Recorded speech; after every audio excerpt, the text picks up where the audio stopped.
Hello? I don't know what this is going to sound like, so I guess we'll find out together. Also, I really thought I was doing something with this eye look, and instead I just look like I haven't slept in like 75 years. And honestly, it feels like I haven't slept in 75 years, so it's really not that far off from the truth. Thank you for coming to my TED Talk. Where do people put these? I'm just going to hold on to it. How about that? Hello?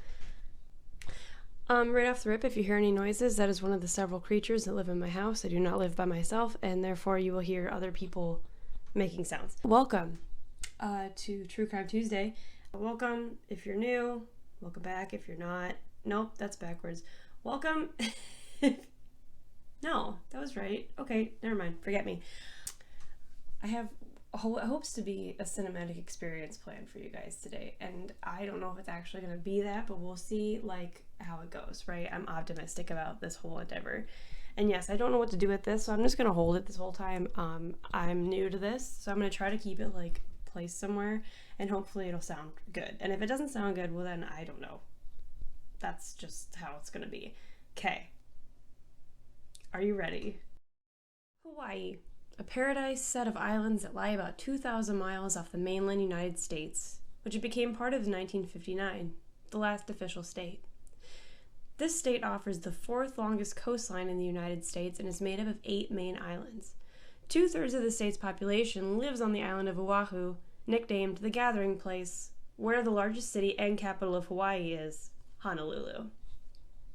When most people think about Hawaii, unsolved homicides, especially cold cases, aren't first in the forefront.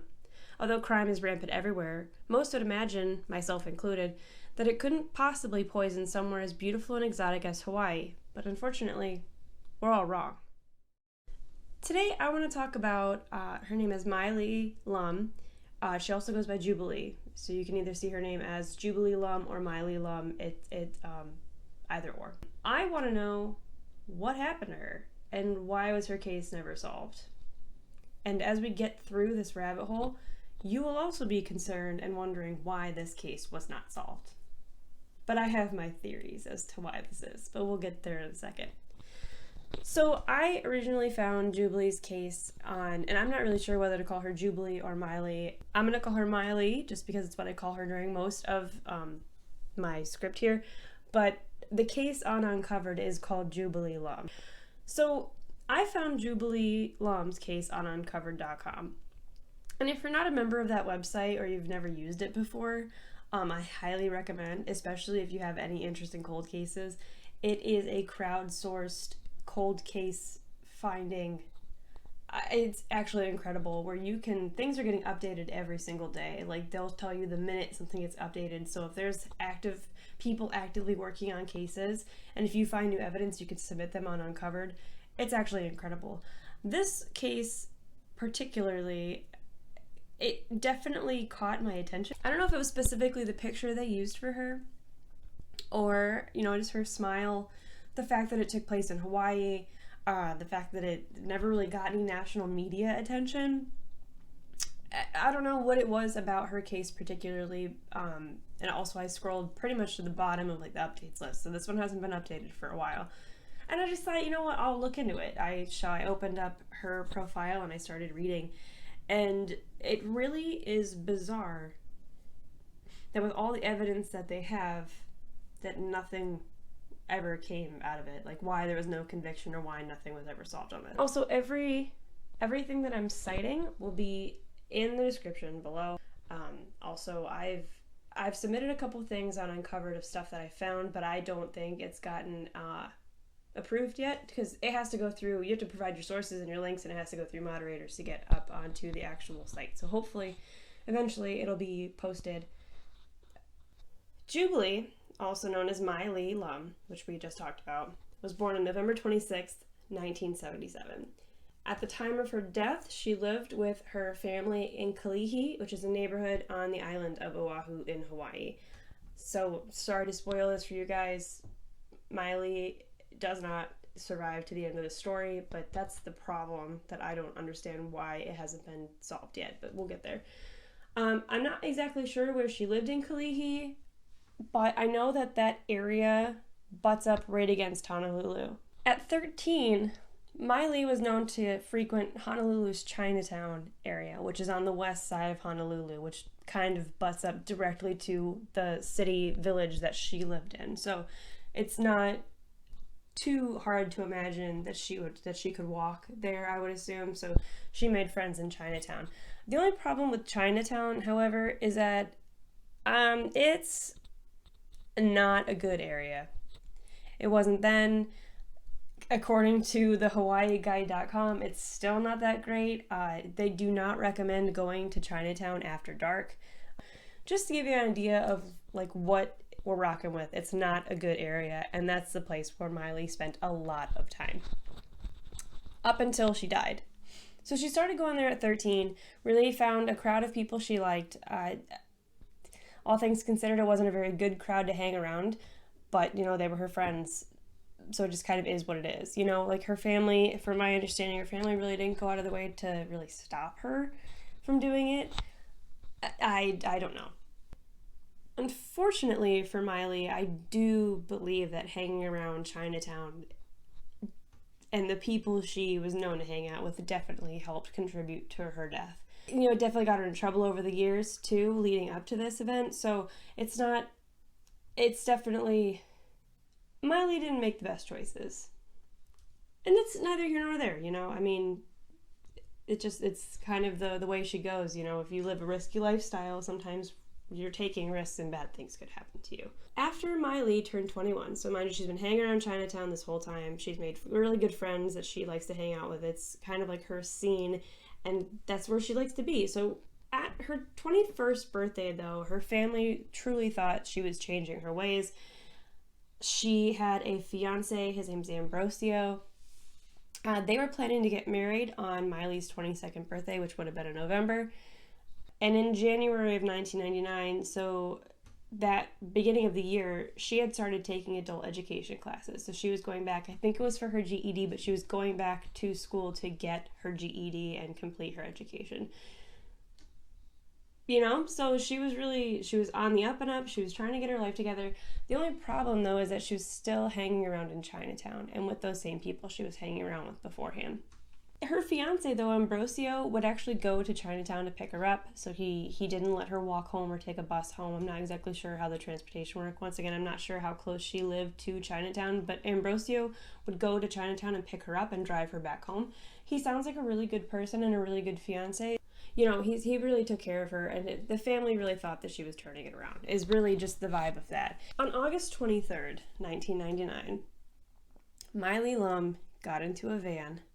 It was a white or light colored Ford Econoline. It was an older model for now, but I mean, in the time, it was a 1987 to a 1990 model. So even then, it was still considered an older model truck, because this was happened in 1999. This is not the picture of the truck or the van, obviously. This is one that they posted on Uncovered for reference of, like, this is the truck that they basically saw her getting into, this van that she got into. An interesting point to mention about this van, however, the Honolulu Star reported that there were only a handful of such vans on the island of Oahu. And I think there has to be some type of tracking system, you know? I mean, I think if you're trying to bring vehicles onto the island, and even when anybody buys a car, there's usually a record of who owns which vehicle associated with your license plate. Now, obviously, they didn't have the license plate, but I've seen Forensic Files episodes where they've gone and tracked down a specific vehicle based off of, like, the style of it and figuring out, right? So that was my first thing that I didn't really understand, that they knew the make and model and the year, for the most part, and the color of this van, and the Honolulu Star even reports that there aren't that many vans on the island of Oahu. Now, I did look into it to see if it's kind of difficult to travel between islands now or even then, and it's not super difficult to travel between islands, but how could you, if you couldn't find it on Oahu, couldn't you have tried any of the other 7 islands? This person's not going to get that van to California. It'd be an import, right? I mean, I guess, I don't think it'd be easy. And don't ferries, I guess I don't really know this answer, but don't ferries have to check like the big things that are on there. So if you're going to ferry your boat across, like don't they keep a record of the vehicles that are on there? I'm just assuming that there has to be some way to track who owned this van. And if there weren't that many, why wasn't this looked into? On August 24th, the next day, Miley's nude body was found inside plastic trash bags next to a dumpster near the parking lot of Britannia Florists.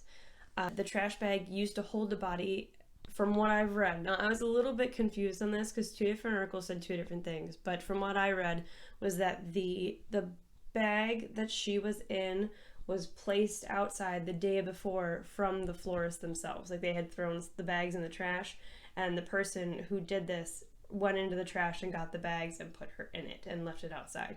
So you couldn't track that bag back to anybody. It would just be tracked to the florist. So that was something that I thought was odd, but to note that that was a thing that had happened. The body itself had to have been placed there between 11:30 a.m. and 12:30 p.m. on August 24th. An employee spotted the plastic bag that contained Maile in front of the dumpster when they were taking out the trash. Interestingly, also enough, is that a purple and turquoise truck was seen pulling away from the scene after they found the bags, but it's unsure whether or not that vehicle was involved in the crime at all. Which, once again, a purple and turquoise truck seems like a very specific vehicle, and I find it kind of odd that nobody looked into this, and also kind of odd that the police on all the cold case websites point out that they're looking for this van, the aforementioned white or light colored van. So the police know about it. But now you're looking,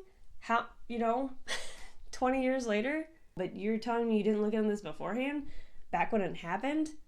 Because that van can be anywhere now. It could be in a scrapyard now, but now is the time to start looking for it, when you probably knew. I want to know where that evidence came from. I want to know who saw the van. That's something that I want to bring up, is I want to know who saw her get into the van. Autopsy provided some information that Maile had been strangled or asphyxiated in some way. She had no other wounds on her body, but also that she was 4 months pregnant. And according to several sources, Miley's mother, Leilani, knew, but she stated that Maile did not know who the father was, even though she was engaged to be married. I don't know if there was ever any type of testing done to find out. That I don't know. I'm not privy to that information, but that is a point to note, that she was pregnant and her mother says she wasn't sure who the father was. But might be important later. And I want to point out that I think right now, and you're probably thinking what I was thinking, that it was definitely the fiance. Sources say that he was in the hospital on the Sunday before her murder for heart trouble, but the timeline would have worked out where he was in the hospital on Sunday, but he would have been out in time. He said he had spent all day Monday trying to contact Maile. But, so Sunday he was in the hospital. Monday Maile was seen getting in this van, and then on Tuesday her body was found outside the florist. And like I said, I have a map of this to show distances between each place, which I'll show on the screen. You can see that it's really not that far from where she lived to Chinatown, and she was seen getting in the van in Chinatown, to where her body was found. I think I'll have to guesstimate, but it was probably, I think it was about 2 miles, maybe a little less than 2 miles between where she was seen getting picked up and where her body was found.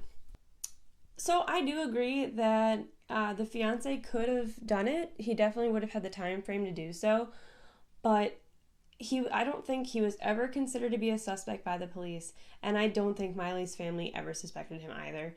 And I think there has to be something going on behind the scenes there that we just certainly are not privy to. And that's obviously okay. I get it's an open investigation. And honestly, at this point, if the family didn't suspect Miley's fiance and the police didn't have anything to get him on with this open, I would assume they would have a good reason, because people always consider the spouse or the significant other to be the person who did it. And if Miley's family's gut reaction isn't to expect him, I'll honor their decision to not expect him.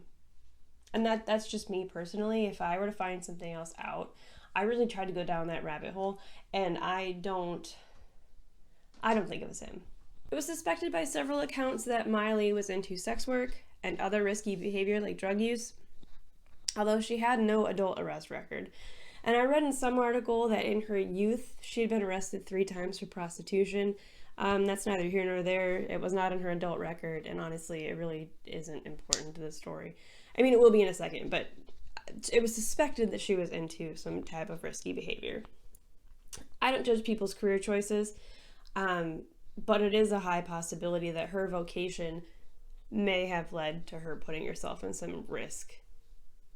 So this is where, it's all pretty straightforward up until this point. But during the investigation, and this is where I really get interested.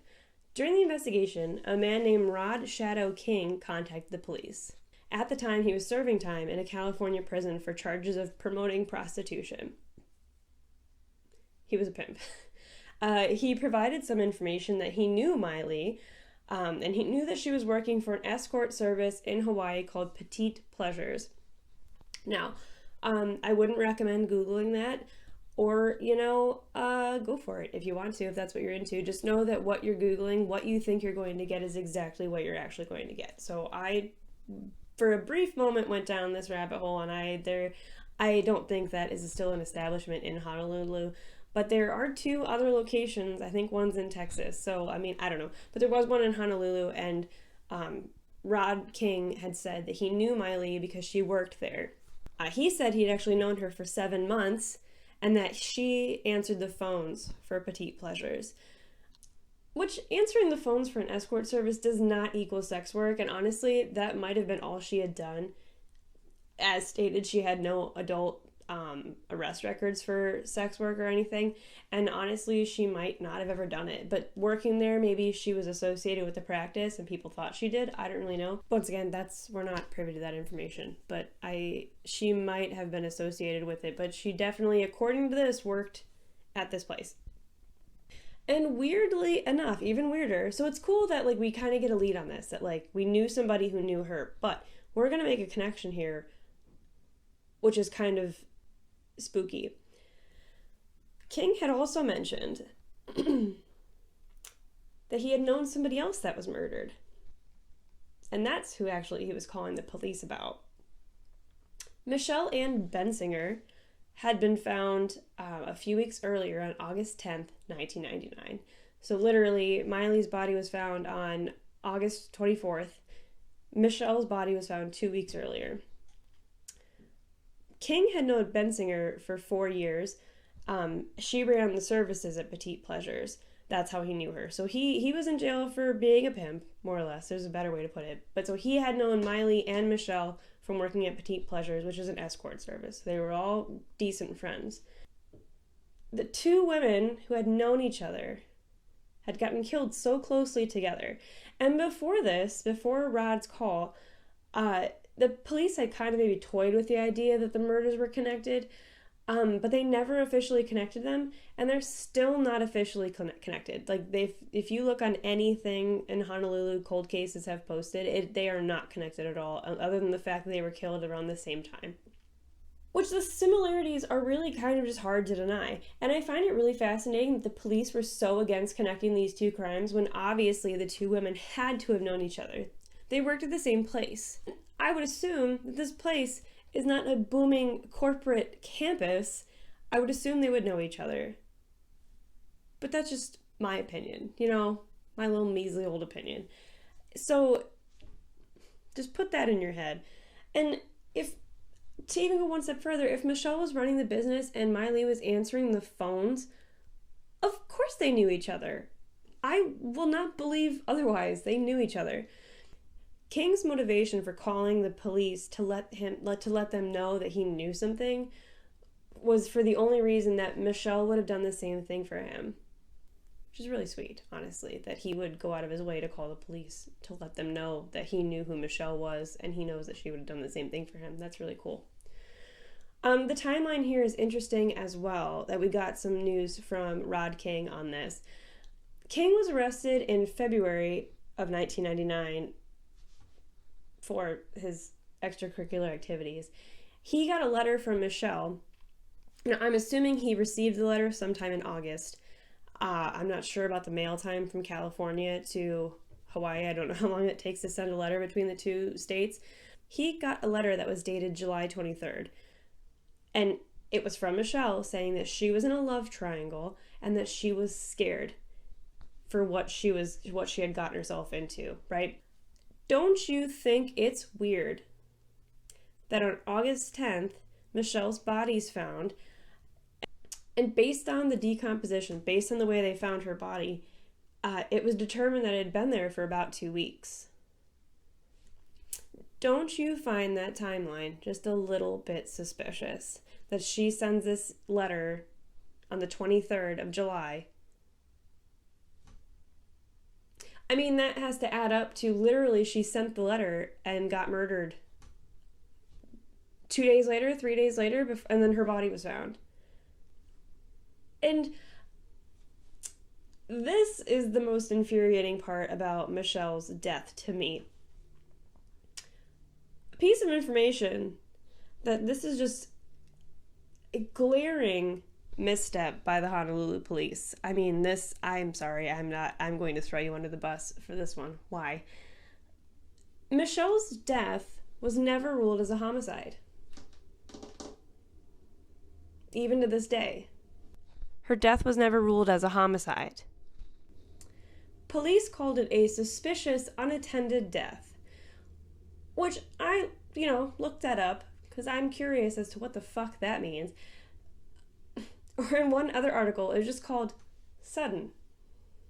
Not declaring this as a homicide is very strange, especially after what information Rod King had to give.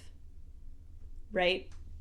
We just talked about this timeline of how weird it is that she sends a letter saying that she's scared and then literally finds herself killed a couple days later. And you at no point in time thought this was maybe going to be a homicide? Look at where her body was found. She was found nude on the side of the road, decomposed for 2 weeks. And just because they couldn't find any overt wounds on her body, she could have been asphyxiated just like Maile was. So I looked up, what does suspicious unattended death mean? Because I'd like to know. I'd like to be informed as to what that means. And it is defined as, here are the 3 definitions it could be. 1, a patient who died while seriously ill but not under the immediate supervision of a physician or medical staff. No. A significantly ill person who passed away more than a certain time period, weeks, days, or months, since their last interaction with their physician. No. And a person who passed away under suspicious circumstances. My question is, what kind of motive would there be for not just calling it a homicide? Why are we calling it a suspicious unattended death when you could just call it a homicide? They called Maile's murder, her finding her body, her cause of death her cause of death was a homicide. Why is Michelle Bensinger's case not considered a homicide right off the rip? Oh, I'll tell you why. Because she was convicted 14 times by the state of Hawaii for different crimes, 7 of those crimes being sex work. Just because her vocation was sex work does not make her any less important than anybody else. We'll get into it more because it's more glaringly obvious later that this is exactly what the case is. And it's so stupid because I definitely really do believe these 2 cases are kind of connected with each other, at least a little bit. They're too suspiciously close to not have at least a little bit of connection, right? So yeah, her nude, decomposed body was found along a cane haul road, and I will put a map on here about how weird it is that her body was just found there. Her body was in a remote area. And another thing that I found was wild was that the newspapers never, ever call Maile out for her past at all. And I mean, she might not even really have a past. Is neither here nor there. But they constantly talk about how she was on the up and up, she was going to school, she was engaged in this and that, which is awesome, But I don't understand why at all. Everything I've ever seen about Michelle is that she had convictions. I think the police spent too much time trying to villainize Michelle when they could have had another lead in the case if they would just look at the fact that these 2 people probably knew each other. If they spent more time looking at the consistencies between the 2 instead of trying to make one person look like a saint and another person look like a sinner, it doesn't make any sense. Because I think the missing key to Maile's death is also Michelle. These two are connected. So Honolulu still has, and Hawaii in general, still has active cold cases pages. They're super old, and I don't know how upkept they are, but they have like the picture of the person and a couple little blips about who they were in their background, right? And so Maile said everything I've told you before, and I've even looked up Michelle or her alternative name to try and find something about her. Nothing. There's nothing. She doesn't exist on the internet at all. But her current cold case page for the Hawaii thing, her background is, and I will read it to you quote for quote, is AKA Melissa Ann Sermonti. She was a Waikiki prostitute with 7 convictions for prostitution, plus 7 other criminal convictions.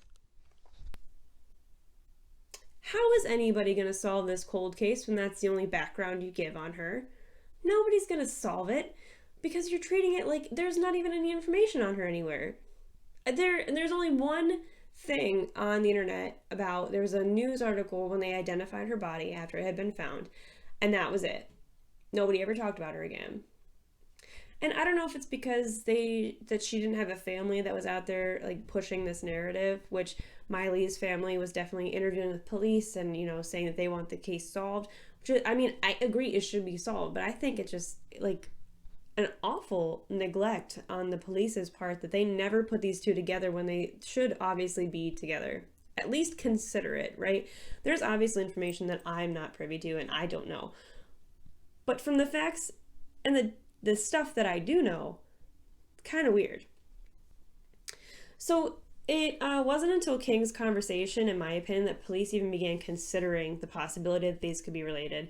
And it's weird because of the similarities, the vocation, the age, how the body was found. They both worked in the same area for the same company. They both hung out around Chinatown.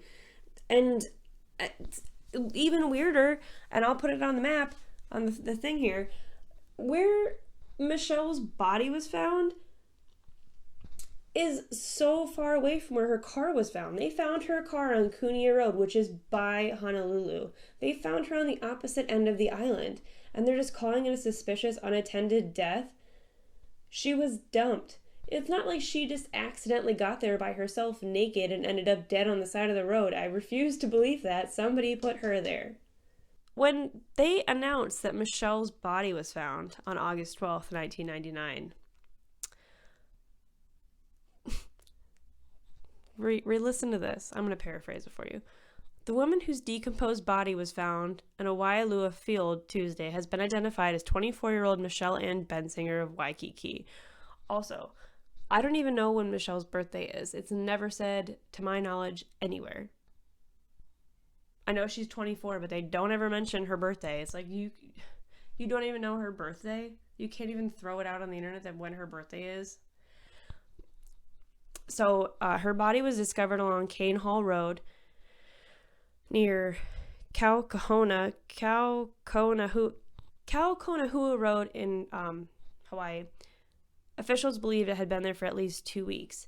And then here, after this, they say, police say there is no evidence of foul play, but they are still seeking people who may have seen Bensinger in the past few months.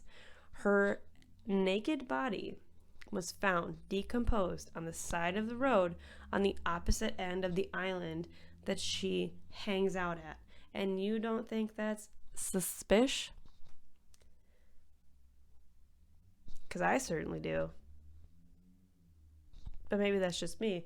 I think there's something very suspicious about that. Wouldn't you agree? And I think that she was disregarded just because she had a criminal record, and I don't think that's fair.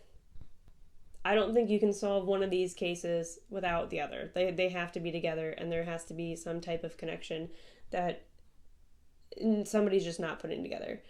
I have a few reasons why I think this crime is unsolved. And I think that if we can get these different answers and these bits, we can really figure out where the missing link is, because there has to be one, right?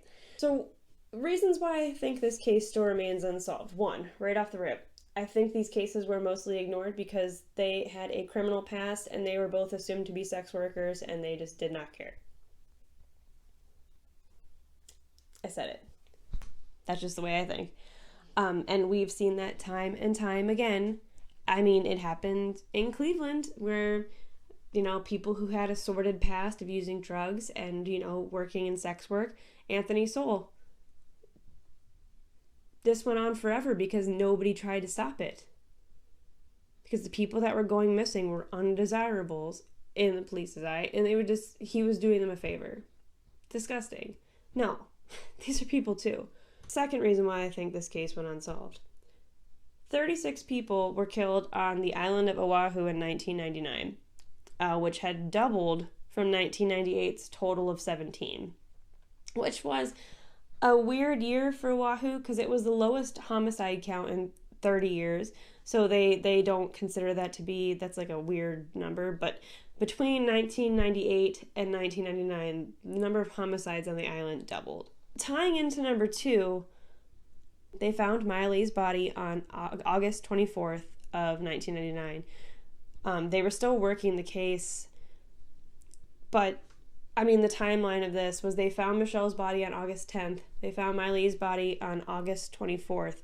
And then by November 2nd, the Xerox killings occurred.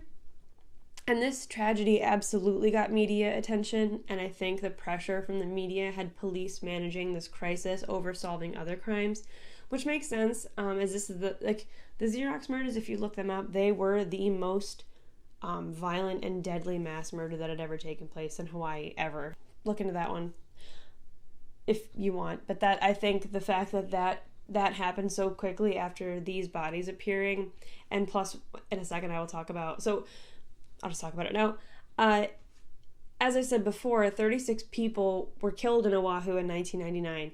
If you subtract the 7 people who were killed in the Xerox killings, that leaves 31 homicides, which all took place in the second half of the year. That averages to over 1 new homicide a week for the whole rest of the year. And then on top of that, police had this Xerox killing, which took the entirety of media attention over. It made national news for obvious reasons. So I think that has something to do with it. I will not absolve the just sheer neglect of the rest of the case, but I do think that this definitely played into it a little bit, that they were probably just overwhelmed as they were having literally double the homicides that they'd ever had dealt with. They went from a very calm year to a very crazy year, and then on top of that, the Xerox killings happened, right? So I get the resource pool was probably spread pretty thin during this time period. Reason number 4, I want to know why this van wasn't looked into more. It was mentioned that there aren't many of these vans on the island, and I would figure it'd be difficult to magically get a van onto Hawaii without anybody knowing that it was registered to your name, right? You need a driver's license, you need to go to the BMV. That was the thing in 1999, so there had to have been this car registered to a human on the island of Oahu, and police can look that up. I can't look that up, but police can look that up. Can't you just go into the system? I don't understand why these cases are still cold, is my question. you could just go into the system and Google that, couldn't, not Google, but you could go into the system and search that, couldn't you? Hi, I'll do your job for you if you want to pay me a detective salary on top of what I make. Okay, thanks. Bye. I'll do your job. Thank you. I want to know why the van was never found, and the owner of the van was never found, and I want to know, why wouldn't you, if you know, right? That literally doesn't make any sense to me. And the sad thing is that by now, whoever did this is probably really old or dead, which is very unfortunate because they'll never pay for the crimes that they did, but also, it's still very bizarre that this is the one thing that they're stuck on that nobody's ever solved. Number 5. I'm not sure what type of evidence was left behind. And there may have been little to none. And with both the cases still open, unfortunately, I will never know that information until the case is solved or until they get new leads. But there might have been evidence in one of the cases. Maybe not so much Michelle's case because her body wasn't found for 2 weeks. So I'm assuming physical evidence is probably slim to none. But with Maile's case, she was killed and then she was put into a trash bag. So I guess with the weather, there might have been a fiber or hair or something on her that if they were able to find the person who owned the van, get his DNA and then test her, you could be onto something, right? Once again, I'll come do your job for you. Pay for me to fly to Hawaii. Okay, thank you. Another weird thing that I had thought of right at the end when I was done writing this was the unborn child's DNA tested, right? So Rod King had told us about this sordid love affair that Michelle was a part of that she was really scared of. And then you have the fact that Maile did not know, allegedly Maile did not know who the father of her baby was, right? Could those two things be connected?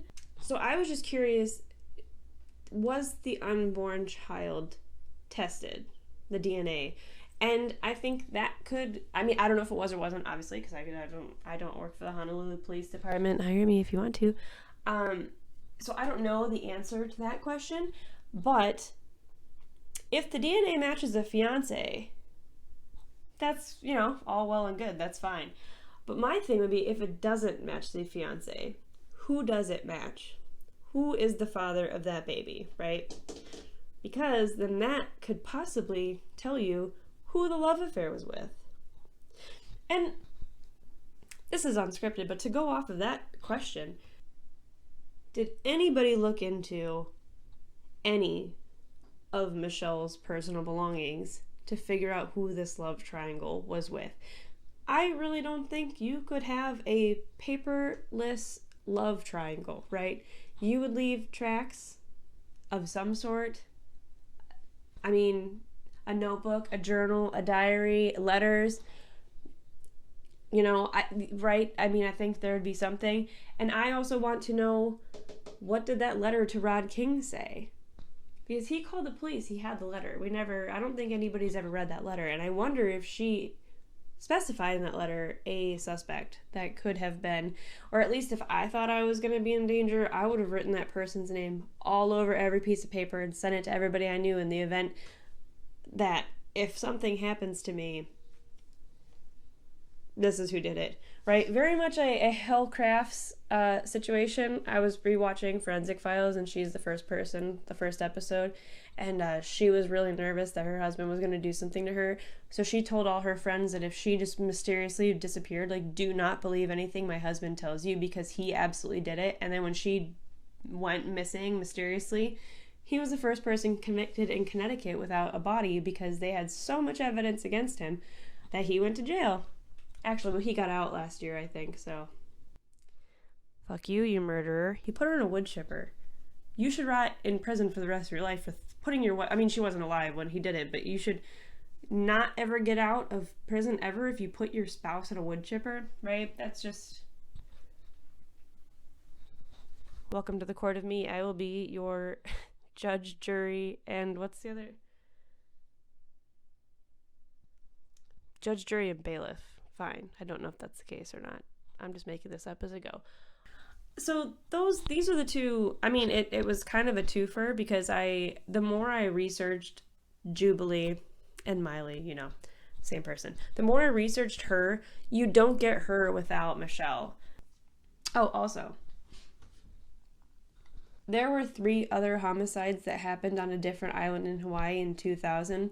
And there was some articles I read about them being connected to one another, but I firmly do not believe that they are connected, because all 3 women that were killed on the other island were all victims of stab wounds, and there's no evidence of that at all. The MO is completely different. So that person, they caught somebody that they thought was responsible for these 3 murders, and they had tried to lump in Maile and Michelle with these 3 murders as well. I don't believe that's the case, and I don't think they should be lumped together.